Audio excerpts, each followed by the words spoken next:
Jadi dia itu cantik, keren, terus pinter, kaya, dermawan. Nah, jadi lengkap banget. Ya, lengkap banget gak itu ya? Terus kalau lagi nggak punya uang, kami pakai sabun, mancing di bawah rakit kami di sungai, yaitu Ikan ikan-ikan. saluang. Bukan ikan saluang, ikan lancang namanya. Yang ikan kalau manusia lagi buang kotoran, dia udah nunggu di bawah. Oh, jadi kadang-kala kalau kita potong, Ikan. saya selalu potong. Dari hasil ikan. Iya, kita potong itu banyak kotoran-kotoran manusia, tetapi kita bersihkan. Ya mau nggak mau, waktu itu kami hidup susah. Jadi kita goreng, tapi alhamdulillah dagingnya manis. Mungkin juga energi, kalorinya, proteinnya banyak sehingga jadi cerdas-cerdas walaupun nggak sekolah gitu saya.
Selamat pagi, Yunet, dimanapun kalian berada. Semoga selalu dalam keadaan sehat walafiat dan tetap di rumah aja.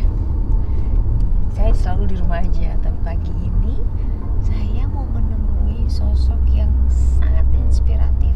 Karena saya janji di konten-konten saya harus share atau berbagi tentang hal-hal yang bermanfaat. Nah, saya mau kasih pemandangan yang luar biasa ya kali ini ya. Pokoknya dia hebat banget. Semoga nanti yang saya dapat gambarnya bisa memberikan gambaran, atau paling enggak kita bisa contoh sedikit saja dari sosok ini gitu loh ya. Kita lihat ya sekarang ya. Mudah-mudahan kita masih sempat untuk ketemu.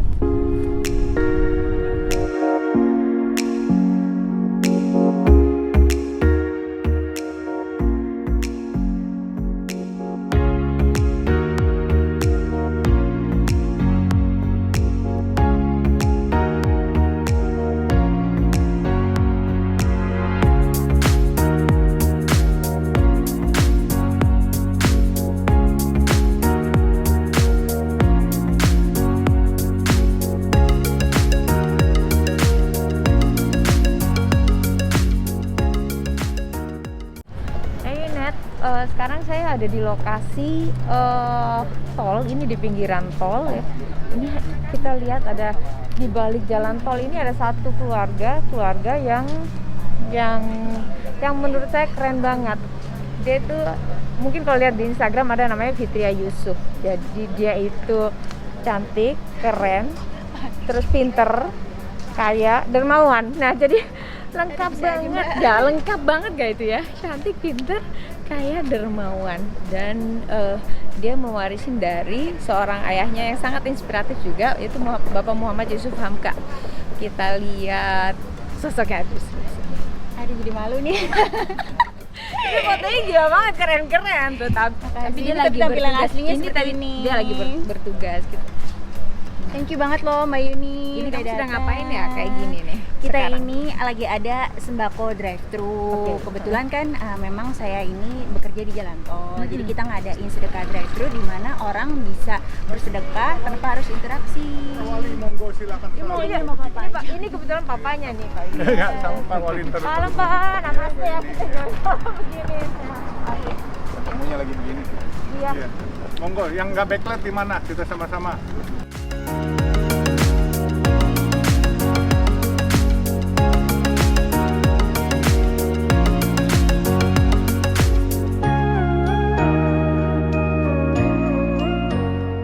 Kemudian hari ini ceritanya beda sedikit. Hari ini saya dengan Pak Yusuf Yusuf Hamka, Hamka. Tol Desari, persis di pintu tol Cilandak Utama nih ya, Iya. Cilandak Utama, mengambil sebuah momentum baik untuk memberikan perhatian kepada masyarakat kita. Sekarang banyak sekali orang-orang yang tadinya bekerja menjadi tidak bekerja, Betul. kemudian yang tadinya berusaha tidak berusaha, yang tadinya tiap hari bergerak sana sini sekarang stay at home dan seterusnya.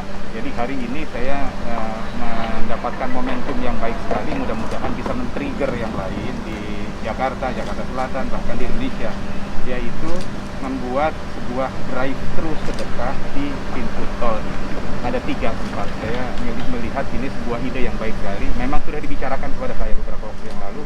Saya kira diimplementasikan hari ini adalah momentum yang baik sekali. Iya. Sebenarnya ini kalau Pak Yusuf Hamka ini nggak asing lagi Pak. Hanya mungkin kalau drive-thru-nya mungkin kita udah mulai kayak di Jerman ya, yang kita taruh di di pinggir jalan dan orang mengambil secukupnya. Saya nggak ngerti ini yang dilakukan Pak Yusuf tetap dengan nasi bungkus kuning atau dengan sembako atau apa? Saya nggak Enggak, ngerti. saat ini dengan sembako karena Sembako. kalau nasi bungkus kuning 1 bulan Ramadan, kedua juga nanti ada masalah social distance karena Iya. PSBB. Jadi makanya saya bilang kita coba drive-thru. Kalau di Jerman, di Turki itu masyarakat di sana sudah teredukasi. Iya, Oleh sebab betul. itu karena di sini belum teredukasi, kami hanya mengumpulkan lalu penyalurannya melalui Pak Wali Kota dan Pak Camat dan Pak Udah Lurah. paling benar itu. Gitu. Jadi mereka ini, tetapi tidak menutup kemungkinan setelah kita edukasi, kita mulai dari Jakarta Selatan ke seluruh Nusantara, Insya kita Allah. didik warga Jakarta Selatan. Saya pikir dengan Pak Wali Kotanya yang juga seorang kiai, insya Allah warga di sini pasti akan nurut dan bisalah teredukasi seperti itu dan memberi contoh kepada warga-warga lain. Amin ya Pak. Harus Amin. dimulai ya. Ini juga Faisal ada di sini. Ini bertiga ini luar biasa. Jadi Pak Yusuf, Vivi, Fitri dan Faisal ini menurun dari ayahnya. Jadi pergerakan ini sudah lama sekali dan masjid ini udah masjid ketiga, Yang ketiga, ya. iya. Masjid ketiga. Jadi cita-citanya membangun 1000 masjid kalau Pak Yusuf Hamka dengan sekarang baru 3 masjid. Mudah-mudahan nanti akan ada di ujung-ujung di seluruh Nusantara ya, tempat-tempat beribadah yang cantiknya dan nyaman buat beribadah. Jadi pagi ini membuat satu hal yang sangat inspiratif. Mudah-mudahan unit semua, teman-teman semua di seluruh Nusantara bisa ada yang diambil dari hal ini, sedikit berbagi tapi bermanfaat ya.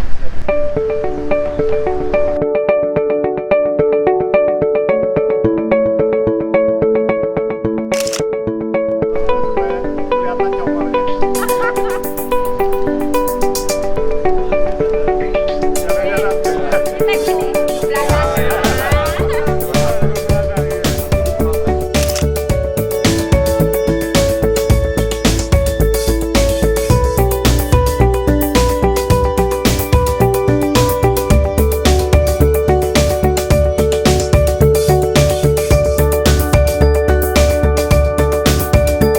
adalah pos sedekah drive-thru. Drive-thru itu belum pernah ada. Jadi siapa yang lewat di sini akan ngambil. Tapi coba jelasin kalau drive-thru berarti kalau yang lewat tol ini kan berarti bukan orang yang naik motor. Bukan. Jadi siapa? Gimana? Jadi, iya. Wah, makasih banyak loh. Jadi gini ceritanya, kalau misalnya di drive-thru ini untuk orang yang mau sedekah. Nih contohnya tadi kalau Ani pagi-pagi, misalkan Ani pagi-pagi dia sedekah untuk ditaruh di sini. Nanti distribusinya emang ke warga-warga sini Jakarta Selatan. Oh, jadi yang punya jadi gini nih drive-thru nih ya. Jadi ini lain lagi. kalau nasi kuning itu lain lagi. Kenapa harganya 3.000? Karena supaya yang biasanya 10.000 bisa beli 2 bungkus lagi, akhirnya bisa dibagikan ke orang. Nah kalau drive-thru ini sistem sedekah yang lain lagi. Jadi orang yang berkendaraan lewat sini bisa sedekah di sini, nanti hasilnya baru dibagikan lagi ke warga yang kurang mampu. Maksudnya yang kehilangan pekerjaan atau yang biasa bekerja harian gitu. Itu jadi konsep-konsepnya menarik banget ya dari keluarga ini gitu. Karena kebetulan kan kita memang kerjanya di jalan tol, jadi kenapa kita nggak manfaatin pinggir jalan tol kita ini untuk tempat-tempat untuk taruh sedekah. Banyak kan yang sekarang mau sedekah, cuman karena mereka takut keluar rumah, takut interaksi, nggak tahu di mana, dan juga pasti mungkin ragu ya di saat seperti ini kan, takut salah gunakan dan sebagainya. Insya Allah sih dengan kerjasama dengan Wali Kota Jakarta Selatan, ya beliau pasti amanah membagikannya kepada secara merata kepada semua orang. Terus Vi, ini kan Papa lagi sibuk. Saya mau nanya kenapa masjidnya selalu ada di dekat jalan? Karena kebetulan memang kita kerjanya di jalan tol. Basically, jadi semua yang dilakukan karena semua awalnya kerjanya di jalan tol, akhirnya membuat semuanya di jalan tol. Kita boleh nggak sih lihat tuh masjid keren banget tau? Ya boleh ya. Iya, silakan. Faisal, kamu kok kurusan sih? Ih, Dia. Mana? kerja terus. Udah jadi istri? Belum nanti. Mudah-mudahan. Pak, mau lihat masjid? Gak apa-apa deh Bapak, kalian aja yang muda-muda ini biar menginspirasi. Kemarin kan aku juga ngeliat Mbak Yuni waktu hari Kartini. Iya, perempuan bergerak. Iya. Aku biasanya kan di sekolah, tapi ini gini. Oh ini lagi ada pembangunan. Mbak Yuni mau pakai ini Mbak? Safety first dong. Aman sih harusnya. Ini Masjid Babalun ketiga Iya, saya Jakarta. udah Google kan. Insya Allah bulan depan atau Juni mau lagi yang keempat, kelima di Sentul Selatan di Bogor. Kenapa? Iya. Iya, mau. Bogor. Iya. Saya sampai baca kemarin ya, pas lagi lihat ini anak jalanan loh. Iya, kenapa saya dulu nggak dibina ya? Lahirin Duluan saya, iya. Hati-hati Mbak, hati-hati. Ya, oke. Sekarang kita lihat ini masjid gila banget sih, keren banget menurut aku. Kayaknya nggak masuk akal. Kita kalau misalnya kita lihat ke Jepang kemana-mana, mungkin kita lihat kelentengnya kayak gini, tapi ini masjid pasti dengan fasilitas AC dan lain-lain. Kalau gini nerapinnya Pak Yusuf nanti diserahkan kemana, atau Pak Yusuf sendiri yang misalnya yang perempuan itu staffnya di atas atau yang di mana gitu? Nanti kita nggak ada atas sengaja, kita bikin tinggi ke atas, tetapi di bawah kayaknya di belakang. Tuh pintunya aja, ini yang nggak mungkin. Nah ini kita bikin nanti di atas kita tulis Asmaul Husna bahasa Arab, terus ada bahasa Chinese-nya juga. Oke. Jadi percampuran budaya. Oh iya, kebetulan Pak Yusuf itu juga ketua Muslim Tionghoa seluruh Indonesia. Jadi Bapak yang harus menjelaskan ke orang-orang Tionghoa, apalagi yang mualaf. TV baru ya mualaf ya satu. Tapi kemarin ya, baru tahun ini puasa ya berarti. Oh dia kalau puasa dari dulu ngikutin. Oh dari kalian puasa? Iya dia puasa, karena saya suka bilang satu hari puasa 100.000. Kasih reward, 100.000. Coba saya anaknya Bapak. Belakangan begitu udah mulai dewasa mintanya $100 ya. Iya, jadi terbiasa. Nggak bohong bercanda. Jadi ini imamnya di situ, imamnya ada di situ. Terus yang apa itu? Sebenarnya nggak ada apa-apa, cuman pajangan aja podium saja. Oh karena dibikin kayak Turki ya? Iya. Jadi mix ya? Kita mix budayanya, jadi terus di atas dinding itu ada lukisan nanti ya. Betul. Ada grafir, nanti kaligrafi juga. Ya dibikin kayak ya apa? Kayak Sofia. Iya. Di sebelah kanan sama di sebelah kiri nanti akan ada ya. Oh jadi misalnya jam renang gitu enggak? Ngajian. Buat balai buat rakyat, edukasi. buat arisan, ibu-ibu yang termarginalkan boleh pakai, buat kawinan, buat sunatan free kita kasih. Berarti Jadi lebih gede lagi dong ya? ya nggak juga juga sih, cuman Iya. ada Kalau ala kalau kadarnya. sunatan kawinan orang Betawi udah nongol udah banyak Iya, kan normal kan kita sebenarnya. bisa, kalau kurang tempatnya kita kan sangin tenda semuanya. Yang penting mereka jaga kebersihan, jaga kehalalan, itu aja. Jenis makanan dan kalau pas jamnya waktu ibadah jangan hingar-bingar musiknya. Gitu. Jadi mungkin akad nikahnya aja kali di sini. Nanti pestanya mungkin di tempat masing-masing ya. Pak Yusuf, kan Bapak itu kan punya cita-cita bikin 1000 masjid. Apakah Bapak itu akan, kan di sini warganya kan banyak. Menurut Bapak itu kalau misalnya kan ada orang pengajian juga pakai suara yang kencang. Bapak menganut itu atau enggak? Enggak. Atau enggak kan? Artinya tetap menjaga ketentraman semuanya, bukan berarti apa namanya tidak mengeluarkan suara pengajian di luar, bukan berarti tidak menjaga gitu. Bukan. Jadi gini, saya malah bilang sama teman-teman karena waktu saya berdiam di sini saya lihat azan bertalu-talu di sini. Jadi sudah banyak azan yang mengingatkan. Jadi kita bilang masjid kita nggak usah pakai speaker di luar. Nanti tambah bertalu-talu jadi suaranya nggak merdu. Jadi mendingan kita di dalam, azannya di dalam. Jadi sound system di dalam kita bikin sedemikian rupa baik suaranya sehingga sejuk yang mendengarkan di sini. Jadi azannya biar aja saudara-saudara kita yang punya masjid di belakang yang ngingetin kita. Karena di sini ada keliling kita ada 3 masjid kan. Jadi waktu azan mereka azan barengan semuanya. Jadi ya memang kita mulai di sini yang agak mendingan. Dulu di kolong tol kita 1/2 hektar tanah kita. Nah kalau di sini ya insya Allah lebih bagus. Terus nanti di Sentul juga lebih bagus. Ya makin hari kalau bisa makin gede, makin bagus, makin besar. Itu yang ada konsep yang dulu megang 22 juta kayaknya susah sekarang 22 triliun malah ada. Alhamdulillah itu Aduh semua itu gerak Allah. gila banget sih Pak Semua itu. gerak Allah. Aduh kapan-kapan tuh mesti anak muda mesti dikasih tahu prosesnya. Prosesnya memang sulit. Kami dulu kalau cari makan saya di Kalimantan saya kerja, saya tinggal di atas rakit. Jadi kalau mau makan itu yang paling bagus adalah kami pakai sampan, nyebrang ke warung, beli kornet, beli telur, beli ikan sarden. Tapi kalau yang yang tidak bagus, kalau lagi nggak punya uang, kami pakai sabun, mancing di bawah rakit kami di sungai, yaitu Ikan ikan-ikan. saluang. Bukan ikan saluang, ikan lancang namanya. Yang ikan kalau manusia lagi buang kotoran dia udah nunggu di bawah. Oh, jadi kadang-kala ada kalau kita kemungkinan potong, saya selalu potong. dari hasil ikan Iya, kita potong itu banyak kotoran-kotoran manusia, tetapi kita bersihkan. Ya mau nggak mau, waktu itu kami hidup susah, jadi kita goreng. Tapi alhamdulillah dagingnya manis, mungkin juga energi, kalorinya, proteinnya banyak sehingga jadi cerdas-cerdas walaupun nggak sekolah gitu saya. Saya sekolah cuma sampai sekolah hidup.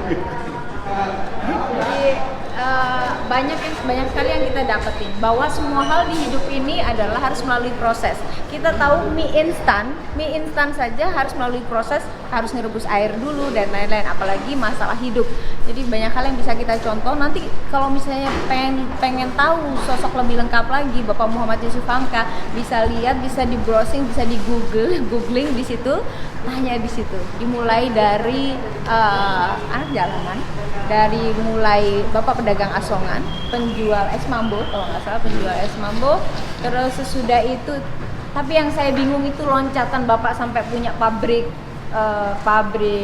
triplex, terus kemudian menghentikan dengan punya karyawan 11.000 karyawan, dan Bapak mau mulai lagi dari nol, itu hal yang itu pribadi kayaknya saya mesti nanya. Tapi paling nggak sedikit yang kita temuin hari ini bisa membuat pencerahan dan bisa menjadikan acuan bahwa jangan pernah berhenti bermimpi. Dari seorang pedagang asongan bisa membuat seperti ini, bisa membangun jalan tol tanpa mungkin nggak pakai sekolah teknik sipil, mungkin Bapak nggak sekolah teknik sipil untuk bikin jalan tol, tapi Bapak dipercaya karena memang prinsip hidupnya adalah menjadi amanah, jujur, terus apa lagi ya Pak ya? Hormat pada orang tua. Jadi apa yang dilakukan adalah anak-anaknya pun diajarin, kalaupun kalian sayang sama papa, tapi sayang sama ibu dulu ya. Ya betul kan? itu yang diterapkan Pak Yusuf Hamka terhadap putri dan putranya, Vivi dan Faisal. Yang berikutnya adalah mereka adalah penerus-penerus dari Pak Yusuf Hamka. Mudah-mudahan kalian bisa dengan lancar semuanya. Amin. Yuna semuanya sehat selalu jaga kebersihan dengan rajin cuci tangan, jaga jarak. Semoga kalian bermanfaat. Selamat menjalankan ibadah puasa Ramadan.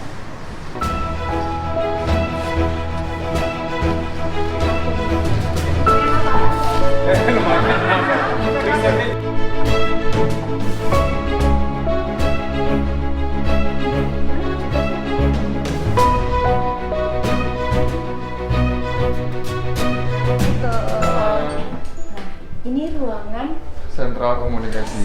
sentral komunikasi. Jelasin Mas ini Mas. Jadi Apa ini jenis ini jalan tol khusus ini saja? Jadi kita Ini Ampera ya? memantau Apa namanya Antasari ya? Antasari. Antasari, heeh. Depok Antasari. Kita memantaunya khusus wilayah tol Depok Antasari. Heeh. Dari wilayah Antasari, khususnya dari masuk dari daerah Blok M sampai kilometer 6 saat ini. Jadi pantauan ini kita benar-benar detail. Dari per 500 meter gitu ada kamera semua. Apa aja sih yang dipantau kalau kayak gini? Lebih ke pergerakan kendaraan sih. Pergerakan banyaknya kendaraan atau ada yang nyeleneh-nyeleneh gitu misalnya? Macam-macam. Jadi di sini kita punya respon time. Dalam arti kata, misalnya ada kendaraan menepi, kita pantau. Oh, seberapa lama dia menepi? Seberapa lama dia menepi. Jadi kita bisa tahu apakah dia butuh bantuan kah? Atau dia memang meleleh? Iya. Jadi sebenarnya macam-macam. Banyak banget loh. Tol Ya. ini kalau diceritain di balik tol itu juga. Banyak pokoknya ceritanya. Jadi lebih ke fokus, lebih ke pelayanan para pengguna jalan tol kita. Jadi dia mengalami gangguan kah atau butuh bantuan apapun, kita bisa punya.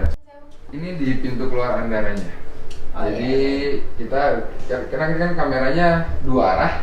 Kalau ini pintu keluar Andara, nah ini udah mau masuk ke Andaranya. Jadi kita putar di kolong, itu langsung masuk ke perumahan Grand Andara. Ini masuk CCTV ke record nggak? Record. Itu ada Record tanda semua. merahnya itu ke record. Jadi kita record semua. Oke, keren ya. Record semua. Jadi kalau di sini kita benar-benar per 500 meter. Jadi kendaraan masuk sampai dia keluar pun bisa terdeteksi semua. Panjang tolnya berapa Mas? Saat ini baru 5,8 sampai Akan di diteruskan ke? terus sampai ke Bogor, Sawangan. ke Sawangan. Saat ini seksi 2 nya sampai Sawangan, tapi oke, terus oke, sampai oke. seksi Paralel dua. dengan Paralel. Jadi Jagorawi. berita gembira ini ya buat yang pengguna jalan tol yang itu Antasari, terus Andara, Depok, masuk Depok juga nggak sih? Masuk Depok. Depok itu nanti akan lanjut sampai ke Bogor. Jadi ada apa namanya akses yang memudahkan kita ke jalanan ke tempat tujuan. Jadi ada stigma yang sedikit agak berkurang nih. Kita telat karena Jakarta macet banget. Ternyata ada mereka lah solusinya yang membuat jalan-jalan tembusan-tembusan itu dan harga tanah jadi mahal. Membantu ekonomi. Iya. Oke, terima kasih, selamat bertugas. Terima kasih ya. Iya, makasih ya.